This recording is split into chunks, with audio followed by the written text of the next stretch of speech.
আসসালামু আলাইকুম ওয়া রাহমাতুল্লাহি ওয়া বারাকাতুহু। ইসকান ইনস্টিটিউট আয়োজিত রমাদান কেন্দ্রিক আমাদের নিয়মিত প্রোগ্রাম তারাবিহ রিফ্লেকশন এর ২৭তম এপিসোডে আমি আপনাদেরকে স্বাগত জানাচ্ছি। এই পবিত্র মাহে রমাদানের শুরু থেকে নিয়ে প্রতিদিন আমরা আপনাদের সামনে একটি করে ভিডিও নিয়ে আসছি।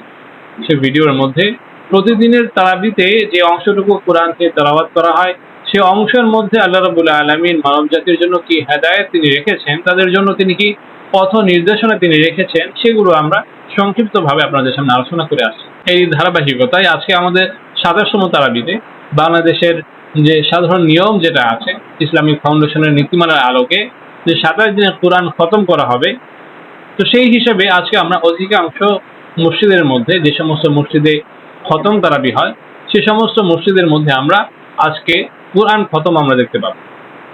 যেহেতু ৩০ নম্বর পারা আজকে আমাদের এই ২৭তম তারাবির মধ্যে পড়া হবে, তো আজকে আমরা এই ২৭তম এপিসোডের মধ্যে সেই ৩০ নম্বর পারা আপনাদের সামনে সংক্ষিপ্তভাবে তুলে ধরব। তো এই ৩০ নম্বর পারার মধ্যে মোট ৩৭টি সূরা আছে। এই পরিমাণ সূরা অন্য কোনো পারার মধ্যে নেই। পুরো কোরআনের প্রায় ১/৩ সূরাই এই এক পারার মধ্যে আছে।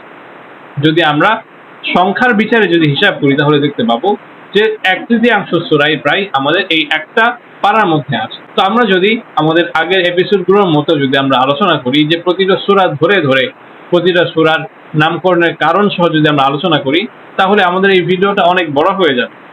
তো যাতে আমাদের এই ভিডিওটা অনেক লেন্দি না হয়ে যায়, এর জন্য আমরা প্রতিটি সূরা ধরে ধরে আলোচনা করব না, বরং প্রতিটা সূরা বদলে মাঝে মাঝে বিভিন্ন সূরার মধ্য থেকে যে গুরুত্বপূর্ণ বিষয়গুলো আছে, সেগুলো নিয়ে ইনশাআল্লাহ আজকে আমরা আলোচনা করব। তো এই ৩০ নম্বর পারার মধ্যে প্রথম সূরা হচ্ছে সূরা নাবা। নাবা মানে হচ্ছে খবর বা সংবাদ। সূরার শুরুতেই আনিন নাবাইল আযীম, যে লোকেরা বড় একটা খবরের ব্যাপারে, বিরাট একটা সংবাদের ব্যাপারে তারা পরস্পরে জিজ্ঞাসাবাদ করে, এই একটা নাবা শব্দটা উল্লেখ আছে। এই জন্য পুরো সূরার নাম হচ্ছে সূরা নাবা। তো এই ৩০ নম্বর পারার প্রথম যে ৫টি সূরা আছে, সূরা নাবা, নাজিআত, আবাসা, তাকওয়ির এবং ইনফিতর, এই প্রত্যেকটা সূরার মধ্যেই মূল আলোচ্য বিষয় হচ্ছে কিয়ামত নিয়ে। যে কিয়ামতের ভয়াবহতা, সেটা আসলে কত ভয়াবহ হবে, সেটা আসলে কত ভয়ঙ্কর হবে, আল্লাহ রাব্বুল আলামিন সেগুলো তিনি এই সূরাগুলোর মধ্যে আলোচনা করেছেন। সেই ভয়ঙ্কর দিনের মধ্যে যখন সিংহায় ফু দেওয়া হবে, তখন যত পাহাড় পর্বত আছে সবগুলো ভেঙে যাবে, সেগুলো ধ্বনিত তুলোর মতো উঠতে থাকবে। সেই সময় সমস্ত মানুষ তার আপনজনকে ভুলে যাবে, তারা দিক বিদিক ছুটাছুটি করতে থাকবে। এই ভয়াবহ বিষয়গুলো আল্লাহ রাব্বুল আলামিন তিনি সেখানে তুলে ধরেছেন। সেই ভয়ঙ্কর মুহূর্তে প্রত্যেকটা মানুষ তার আপনজনকে ভুলে যাবে, কেউ তার আপনজনকে চিনতে পারবে না। এই সমস্ত বিষয় আল্লাহ রাব্বুল আলামিন উল্লেখ করেছেন। এমনকি গর্ভবতী নারীর গর্ভপাত হয়ে যাবে। দুগ্ধদানকারী যে সমস্ত মা থাকবেন, তারা তাদের সন্তানকে ফেলে তারা হাই হতাশ করতে থাকবে, তারা এদিক সেদিক দৌড়াদৌড়ি করতে থাকবে। আল্লাহ রাব্বুল আলামিন এই পরিস্থিতিগুলোর কথা তিনি তুলে ধরেছেন। ৩০ নম্বর পারার শুরুতে বেশ কয়েকটা সূরার মধ্যে কিয়ামতের আলোচনা করার পর আল্লাহ রাব্বুল আলামিন সূরা মুতাফফিফিন নিয়ে এসেছেন। মুতাফফিফিন মানে হচ্ছে যারা ওজনে কম দেয়, মাপে যারা কম করে, তাদেরকে মুতাফফিফ বলা। তো ওয়াইলুল লিল মুতাফফিফিন, প্রথম আয়াতের মধ্যে আল্লাহ বলছেন যারা ওজনে কম দেয় তাদের জন্য ধ্বংস অনিবার্য।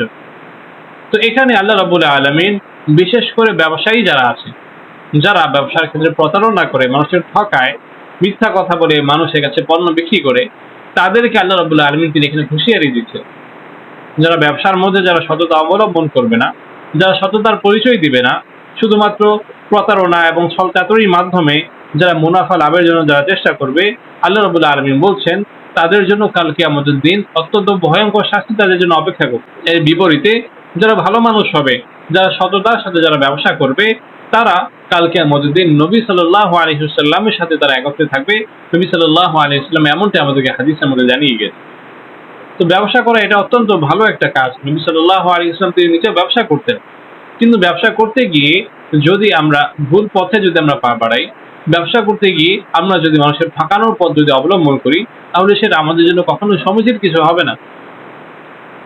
যে ব্যবসা হচ্ছে আল্লাহ রাব্বুল আলামিনের পক্ষ থেকে মানুষের জন্য যে একটা অত্যন্ত বড় একটা নিয়ামত, যে ব্যবসার মাধ্যমে মানুষ তাদের পারস্পরিক প্রয়োজনকে মিটিয়ে থাকে, যে ব্যবসার মাধ্যমে মানুষ নিজেদের জীবিকার ব্যবস্থা করে থাকে, এই আল্লাহর দেওয়া নিয়ামতে কেউ যদি অপব্যবহার করে এই ব্যবসার নামে মানুষের যদি ঠকিয়ে বেড়ায়, আল্লাহ রাব্বুল আলামিন তাদের জন্য কঠোর হুঁশিয়ারি তিনি ব্যবস্থা করেছেন। এরপরে এই 30 নম্বর পারার 12 নম্বর সূরা সূরা ফাজরের মধ্যে আল্লাহ রাব্বুল আলামিন মানব জীবনের দুটো গুরুত্বপূর্ণ অংশ, সুখ এবং দুঃখের সময় মানুষের জীবনের কি অবস্থা হয়, তাদের কি হালাত হয়, সেগুলো তিনি উল্লেখ করেছেন। একটা হচ্ছে মানুষের সুখের অবস্থা। মানুষ যখন আরামের মধ্যে থাকে, আয়েশের মধ্যে থাকে, সে যখন সুখ এবং স্বাচ্ছন্দ্যের মধ্যে থাকে, তখন কিছু মানুষ এমন থাকে, আক্তার রহমান, তারা বলতে থাকে যে আমার রব তো আমাকে অনেক সম্মান দিয়েছে, আমি তো আল্লাহর কাছ থেকে সম্মানের হকদার ছিলাম, আল্লাহ সেই সম্মান আমাকে দিয়েছেন, আমি আল্লাহর কাছ থেকে সেই সম্মান আমি আদায় করে নিয়েছি। আল্লাহ যে নিয়ামত তাকে দিলেন, সেই নিয়ামতের শুকরিয়া আদায় করা তো দূরের কথা, সে এটা নিয়ে বাহাদুরি করতে থাকে যে আমি এই সম্মান পাওয়ার উপযুক্ত ছিলাম, আমি এই নিয়ামত পাওয়ার উপযুক্ত ছিলাম, আমি আল্লাহর কাছ থেকে আমার যোগ্যতার ভিত্তিতে, আমার শক্তির ভিত্তিতে, আমি জোর জবরদস্তির মাধ্যমে আমি আল্লাহর কাছ থেকে আমার প্রাপ্যটুকু আমি বুঝে নিয়ে এসেছি, আমি ছিনিয়ে নিয়ে এসেছি। এর বিপরীতে যখন আল্লাহ রাব্বুল আলামিন তাকে নানাভাবে বিপদ দিয়ে তাকে পরীক্ষা করেন, যখন তার জীবনের মাঝে দুঃখ আসে, দুর্দশা আসে, কষ্ট আসে, মুসিবত যখন আসে, তখন সে বলতে থাকে আহা আনান, আমার রব যে আমার প্রাপ্য সম্মানটুকু যেটা ছিল সেটা সে ছিনিয়ে নিয়ে নিল। আমাকে সম্মান করা তো দূরের কথা, আমার রব তো আমাকে অসম্মান করল, আমার প্রাপ্য সম্মানটুকু, আমার মর্যাদাটুকু আমার রব আমাকে দিল না। তখন মানুষ আল্লাহর কাছে গিয়ে বিনয়ের সাথে সম্মান চাওয়া তো দূরের কথা, বরং সে আল্লাহর নামে মানুষের কাছে সে অভিযোগ করতে থাকে। আল্লাহ রাব্বুল আলামিন বলছেন এই দুটোই হচ্ছে প্রান্তিকতা। সুখের সময় গর্ব করা এবং দুঃখের সময় শুধু অভিযোগ করা, আল্লাহ রাব্বুল আলামিন বলছেন দুটোই প্রান্তিকতা, দুটোই মুমিনের বৈশিষ্ট্য কখনো হতে পারে। মুমিন সুখের সময় আল্লাহর শুকরিয়া আদায় করবে এবং দুঃখের সময় সে আল্লাহ রাব্বুল আলামিনের সেই দেওয়া বিপদের উপরে সে ধৈর্য ধারণ করবে। সে কখনোই গর্ব করবে না, সে কখনোই আল্লাহর নামে সে অভিযোগ করবে না। সে একবেলা যখন পেট পুড়ে সে খাবে, তখন সে শুকরিয়া আদায় করবে, আরেক বেলা যখন সে না খেয়ে থাকবে। এরপরে আল্লাহ রাব্বুল আলামিন এই 30 নম্বর পারার 17 নম্বর সূরা সূরা শারহের মধ্যে তিনি মানব জীবন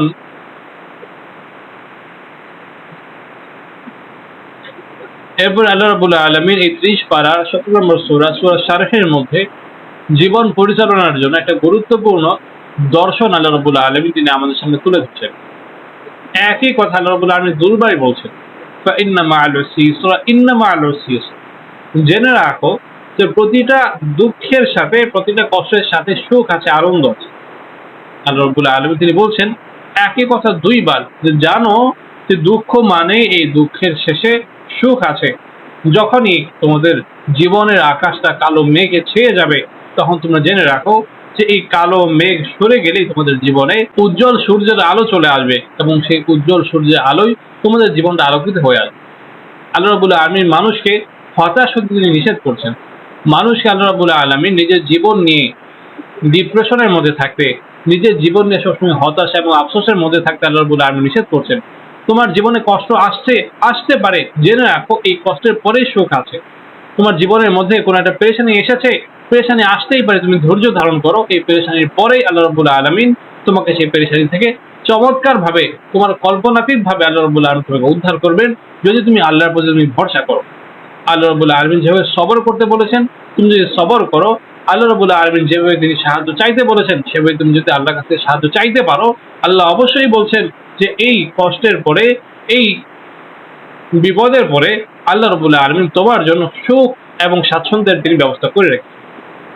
তো আমরা যদি আমাদের জীবনের মধ্যে কখনো কোনো রকম দুর্দশার মধ্যে পড়ে যাই, কখনো যদি বিপদের মধ্যে পড়ে যাই, তো এই আয়াতের আলোকে আমরা এই দর্শনটা, এই আদর্শটা আমাদের সামনে নিয়ে চলে আসবো যে এখন আমার এই বিপদের মধ্যে আমার ধৈর্য হারা হলে চলবে না, আমাকে পেরেশান হলে চলবে না।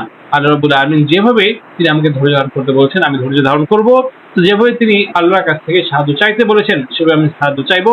অবশ্যই আল্লাহ রাব্বুল আলামিন এই বিপদ থেকে আমাকে উদ্ধার করবেন এবং সেই বিপদের বদলে আল্লাহ রাব্বুল আলামিন তিনি আমার জন্য অনেক বড় নিয়ামত, অনেক বড় প্রাচুর্যের তিনি ব্যবস্থা করে দিবেন। এরপরে আমরা যেই সূরা নিয়ে আলোচনা করব সেটা হচ্ছে এই 30 নম্বর পারার 20 নম্বর সূরা, সূরা কদর। আমরা যে শবে কদর বলি বা লাইলাতুল কদর বলি, এই লাইলাতুল কদরকে উপলক্ষ করে এই সম্পূর্ণ সূরা নাজিল হয়েছে। যদিও অনেক বড় সূরা না, কিন্তু পূর্ণ একটি সূরা এই লাইলাতুল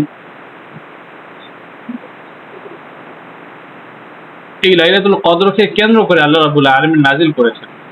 এখানে আল্লাহ রাব্বুল আলামিন বলছেন যে এই লাইলাতুল কদরের মধ্যে আল্লাহ রাব্বুল আলামিন নবী মুহাম্মদ মুস্তাফা সাল্লাল্লাহু আলাইহি ওয়াসাল্লামের উপরে তিনি প্রথম ওহীকে তিনি নাজিল করেছেন, এবং সেই রাত্রে আর রূহ ওয়াল মালাইকা, সেই বিশেষ রাতের মধ্যে স্বয়ং জিবরিল আলাইহিস সালাম এই মাটির পৃথিবীতে তিনি নেমে আসেন, এবং তার সাথে আরো অনেক বিশাল ফেরেশতাদের একটা দল থাকে। তারা কি করে? সালাম হিয়া হাত্তা মাতলাইল ফাজর, তারা এসে এই দুনিয়াতে যে সমস্ত আল্লাহর নেককার বান্দা আছে তাদের জন্য তারা বিশেষ সালামের ব্যবস্থা করে, তাদের জন্য আল্লাহর পক্ষ থেকে বিশেষ একটা রহমতের তারা ব্যবস্থা করেন। আল্লাহ রাব্বুল আলামিন তিনি এই আয়াতের মধ্যে জানিয়ে দিচ্ছেন। এখন শবে কদরের ব্যাপারে আমাদের সমাজের মধ্যে নানা রকম ভুল ধারণা ছড়িয়ে আছে। আজকে আমরা অনেকেই মনে করছি যে আজকের এই 27-এর রাতটা হয়তো শবে কদর। এমনকি আমাদের দেশের যে সরকারি ক্যালেন্ডার যেগুলো থাকে বা নানা রকম যে বর্ষপঞ্জি যেগুলো থাকে সেগুলোর মধ্যে এই 27 তারিখকে শবে কদর হিসেবে উল্লেখ করা, কিন্তু সুনিশ্চিতভাবে এটা আসলে বলার কোনো সুযোগ নেই যে আজকের এই 27-এর রাতটাই হচ্ছে শবে কদর। নবী করিম সাল্লাল্লাহু আলাইহি ওয়াসাল্লাম তিনি স্পষ্ট করে কোনো হাদিসের মধ্যে বলেননি, এবং আল্লাহ রাব্বুল আলামিন তিনি নিজেও কোন কোরআনের আয়াতের মধ্যে তিনি স্পষ্টভাবে এমনটা বলে দেননি যে ঠিক কোন দিন কোন রাতে শবে কদর হবে। তবে বুখারী মুসলিমের এক হাদিসের মধ্যে পাওয়া যায় নবী সাল্লাল্লাহু আলাইহি ওয়াসাল্লাম বলেছেন যে তোমরা রমজানের শেষ দশকের যে বিজয় রাত্রি যেগুলো আছে, সেগুলোর মধ্যে তোমরা এই শবে কদরকে তালাশ করো। তো সেই হিসাবে আমাদেরকে 21, 23, 25, 27 এবং 29 এই রাত্রিগুলোতে আমাদেরকে শবে কদর তালাশ করতে হবে। এই প্রত্যেকটা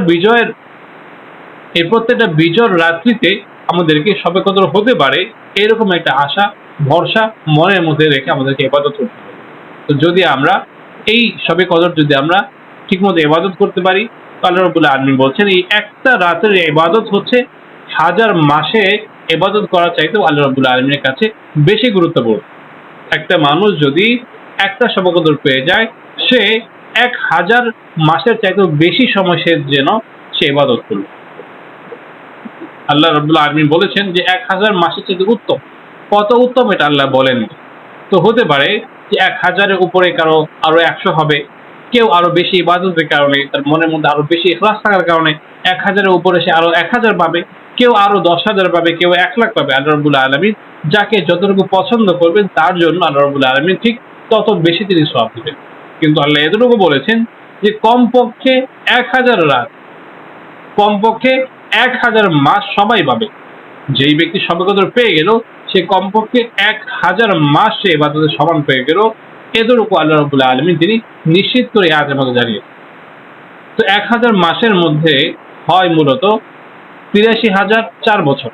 তো কোনো ব্যক্তি যদি এভাবে 12টা শবে কদর জীবনের মধ্যে যদি পেয়ে যায়, তাহলে আমরা মোটামুটি বলতে পারি যে সে 1000 বছর সে ইবাদত করেছে। 12টা শবে কদর পাওয়ার মানেও হচ্ছে সে কমপক্ষে সে 1000 বছর ইবাদত করেছে। আল্লাহ রাব্বুল আলামিন এই উম্মতে মুহাম্মদীকে অনেক লম্বা হায়াত দেন, কিন্তু এই অল্প হায়াতের মধ্যে আল্লাহ রাব্বুল আলামিন তাদের জন্য এমন চমৎকার ব্যবস্থা রেখেছেন যে অল্প সময় ইবাদতের মাধ্যমে মানুষ চাইলে হাজার হাজার বছর বেঁচে থেকে যে সে লম্বা সময় ধরে যে সে যে ইবাদত করতো, সে ইবাদতের সমপরিমাণ সওয়াব সে এই জীবনের অল্প ইবাদত করার মাধ্যমে সে লাভ করে নিতে পারে। এরপরে আমরা 30 নম্বর পারা 26 নম্বর সূরা আসর নিয়ে আলোচনা করব। তা আসর মানে হচ্ছে সময়। এই সূরার শুরুতে আল্লাহ রাব্বুল আলামিন সময়ের কসম খাচ্ছেন, ওয়াল আসর ইন্নাল ইনসানা লাফি খুসর। আল্লাহ বলেন সমস্ত মানুষ তারা ক্ষতির মধ্যে আছে, প্রত্যেকটা মানুষ তারা ধ্বংসের মধ্যে আছে। তবে আল্লাহ রাব্বুল আলামিন বলছেন কয়েকটা মানুষ আছে যারা ক্ষতি থেকে বেঁচে থাকবে। আল্লাযীনা আমানু, যারা ঈমান এনেছে, ওয়া আমিলুস সলিহাত, ভালো কাজ করেছে, ওয়া তাওয়াসাউ বিল হক, এবং অন্যদেরকে তারা হকের প্রতি ভালো কাজের প্রতি দাওয়াত দিয়েছে, ওয়া তাওয়াসাউ বিস সবর, এবং ধৈর্য ধারণ করার জন্য তারা অন্যদেরকে আহ্বান করেছে। তো যদি আমি একজন মানুষ, তো আল্লাহ বলছেন আমি মানুষ হিসেবে আমি অবশ্যই আমি ক্ষতির মধ্যে আছি, তবে কয়েকটা কাজ করে আমি সে ক্ষতি থেকে বাঁচতে পারি। একটা হচ্ছে আমাকে ঈমান আনতে হবে, আলহামদুলিল্লাহ আমি ঈমান এনেছি। এরপর আল্লাহ বলছেন যে আমাকে নেক আমল করতে হবে, এবং আমি শুধু নেক আমল করে বেঁচে যাব আল্লাহ রাব্বুল আলামিন তা বলছেন না। আমার নিজের নিরাপত্তা, আমার নিজের মুক্তিকে নিশ্চিত করার জন্য আমাকে যেভাবে নিজের ঈমান এবং আমল ঠিক করতে হবে, পাশাপাশি অন্যদেরকে দাওয়াত দিতে হবে। কিসের দাওয়াত দিব? আল্লাহ বলছেন যে হকের দাওয়াত দিতে হবে, অন্যদেরকে সৎ পথে চলার জন্য দাওয়াত দিতে হবে, অন্যরা যেন অসৎ পথ থেকে ফিরে আসে, সবাই মিলে যেন একটা সুন্দর ইসলামী জীবন ব্যবস্থা কায়েম করা যায়, এই জন্য আল্লাহ রাব্বুল আলামিন দাওয়াত দিতে বলেছেন। এখানে আমি নিজে শুধু আমল করলাম, আমি নিজে শুধু একাকীভাবে নীরবে আমি আমার জীবনের মধ্যে ইসলামকে প্রতিষ্ঠা করলাম, আল্লাহ বলছেন এর মাধ্যমে মানুষরা সে পরিপূর্ণরূপে সে নাজাত পেয়ে যাবে না, সে ক্ষতির মধ্যে সে তখনও থাকবে, সে তখনই বিপদ থেকে উদ্ধার পাবে, সে তখনই ক্ষতি থেকে বেঁচে যাবে নিজের আত্মশুদ্ধির পাশাপাশি, নিজের ইমান আমল ঠিক করার পাশাপাশি সে যখন অন্যের ইমান আমল ঠিক করার জন্য সে যখন চেষ্টা করবে। এর আগ পর্যন্ত কোনো ব্যক্তি আল্লাহ রাব্বুল আলামিন সে যে ক্ষতির কথা বলেছেন সেই ক্ষতি থেকে কোনো ব্যক্তি মুক্ত হতে পারবে। এরপরে আমরা আমাদের পবিত্র কুরআনের একেবারে শেষের 3টা সূরা, সূরা ইখলাস, সূরা ফালাক এবং সূরা নাস নিয়ে আমরা একটু আলোচনা করব। তো আমরা এই 3টা সূরাকে একসাথে 3 কুল বলে থাকি। 3 কুল মানে হচ্ছে এই প্রতিটা সূরার শুরুতে কুল শব্দটা আছে। কুল হুয়াল্লাহু আহাদ, কুল আউযু বিরাব্বিল ফালাক, কুল আউযু বিরাব্বিন নাস। তো 3টা সূরার শুরুতেই কুল শব্দটা থাকার কারণে একসাথে 3 কুল বলা হয়। এবং এই 3 কুলের সাথে আরেকটা সূরা, যে সূরার শুরুতে কুল আছে, কুল ইয়া আইয়ুহাল কাফিরুন, সেই সূরাটাকে যুক্ত করে 4 কুল বলা হয়। তো হাদিসের মধ্যে এই 3 কুল অর্থাৎ শেষের 3টা সূরার জন্য বিশেষ ফজিলতের কথা বলা আছে। আয়েশা রাদিয়াল্লাহু আনহা বলতেন, নবী সাল্লাল্লাহু আলাইহি ওয়াসাল্লাম প্রতিদিন বিছানায় শোয়ার পরে ঘুমানোর আগে তিনি এই 3 কুল পরে তার হাতের মধ্যে তিনি ফু দিতেন এবং ফু দিয়ে সেই হাতটাকে তিনি তার সারা শরীরের মধ্যে মুছে নিতেন। এর মাধ্যমে নবী সাল্লাল্লাহু আলাইহি ওয়াসাল্লাম তার নিজের শরীরকে নানা রকম অনিষ্ট থেকে, নানা রকম বিপদ থেকে তিনি নিজেকে হেফাজত করে দিতেন। নবী সাল্লাল্লাহু আলাইহি ওয়াসাল্লাম তিনি আরো বলেছেন যে সকাল সন্ধ্যায় যে ব্যক্তি এভাবে 3 কুল নিয়মিত আদায় করবে, পাশাপাশি আরেক হাদিসের মধ্যে নবী সাল্লাল্লাহু আলাইহি ওয়াসাল্লাম এটাও বলেছেন সকাল সন্ধ্যায় যে ব্যক্তি 3 কুল যে তেলাওয়াত করবে, 3 কুলের আমল যে ব্যক্তি করবে, আল্লাহ রাব্বুল আলামিন সারাদিন সারা রাত তার জন্য হেফাজতের দায়িত্ব নিয়ে নেবেন। এই পুরো সময়ের মধ্যে সে সকল প্রকার অনিষ্ট থেকে, সকল প্রকার বিপদ থেকে সে হেফাজতের মধ্যে থাকবে। তো এই 3 কুল এটা একজন মুমিনের জন্য অত্যন্ত গুরুত্বপূর্ণ একটা রক্ষা কবচ। সে নিজের ইমান আমলের ঠিক করার পাশাপাশি সে নিজের হেফাজতের জন্য তাকে সবসময় সতর্ক থাকতে হবে। মুমিন কখনোই সে কারো মাধ্যমে সে ক্ষতির শিকার হবে না। মুমিন সে নিজেও কারো ক্ষতি করবে না এবং সে অন্য কারো মাধ্যমে সে কখনো ক্ষতির শিকার হবে না। মুমিন সবসময় সতর্ক থাকবে, মুমিন সবসময় সচেতন থাকবে। সে কখনোই কোনো মানুষের মাধ্যমে, কোনো জিনের মাধ্যমে, কোনো প্রকার প্রাণীর মাধ্যমে সে যেন কখনো ক্ষতির শিকার না হয়, এই ব্যাপারে সে সবসময় সতর্ক থাকবে। এবং এই সতর্কতার জন্য একটা গুরুত্বপূর্ণ আমল হচ্ছে নবী সাল্লাল্লাহু আলাইহি ওয়াসাল্লাম এই যে 3 কুলের আমল শিখিয়ে দেন। আল্লাহ রাব্বুল আলামিনের কাছে আমরা দোয়া করি আল্লাহ রাব্বুল আলামিন যেন তিনি আমাদেরকে নিয়মিত এই আমল করার জন্য তৌফিক দান করেন। এবং আমরা একেবারে রমজানের শুরু থেকে নিয়ে, প্রথম তারাবি থেকে নিয়ে আস্তে আস্তে করে 1টা 2টা 3টা করে করে আজকে আমাদের একেবারে 27তম এপিসোডে এসে আমরা আমাদের পূর্ণ কুরআনের সংক্ষিপ্ত একটা আলোচনা আমরা শেষ করলাম। প্রতিদিন তারাবির মধ্যে কি কি আলোচিত হয়েছিল সেগুলো আমরা সংক্ষিপ্তভাবে তুলে ধরে আসছিলাম। এভাবে আজকে আমাদের পূর্ণ কুরআন শেষ হয়ে গেল।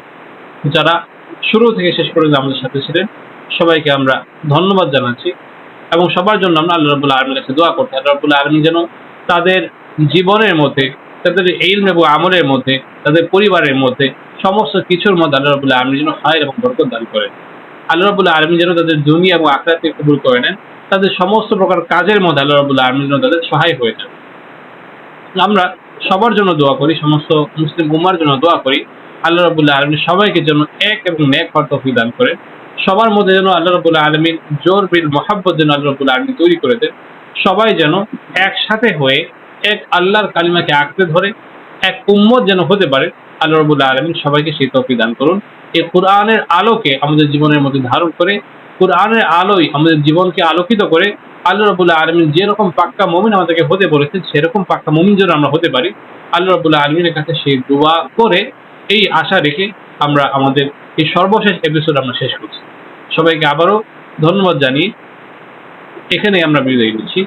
আসসালামু আলাইকুম ওয়া রাহমাতুল্লাহি ওয়া বারাকাতুহু।